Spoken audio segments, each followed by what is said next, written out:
ఈ కార్డు ఒక్క నిమిషం, ఈ కార్డు శాసనసభనిచ్చిందా లేదా సార్ అధ్యక్ష? నాకు నేను శాసనసభ్యున్నా కానా?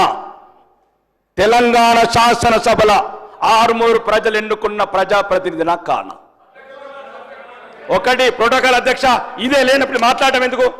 శాసనసభ్యులమే కానప్పుడు మాట్లాడటం ఎందుకు?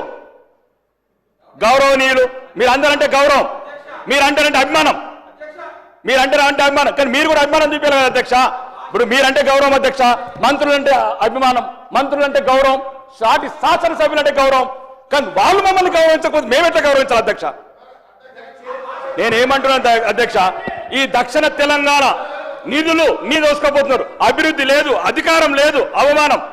ఇంకెందుకు అధ్యక్ష మేము ఇక్కడ ఉండడం? ఏదో మీ ప్రజల జీతాలు తీసుకుందాం అధ్యక్ష మేము.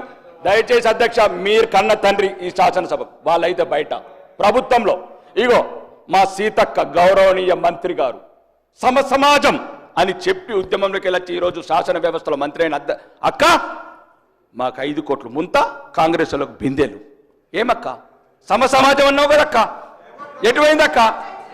ఒక నిమిషం ఆగండి, నేను ఇది రుజువులతో చెప్తున్నాను అధ్యక్ష. అడుగడుగున అవమానాల పాలు చేస్తున్నారు. అభివృద్ధి లేదు, అధికారం లేదు, ఉల్టా అవమానం. ప్రతి అధికార వ్యవస్థని ప్రలోభ పెడుతున్నారు.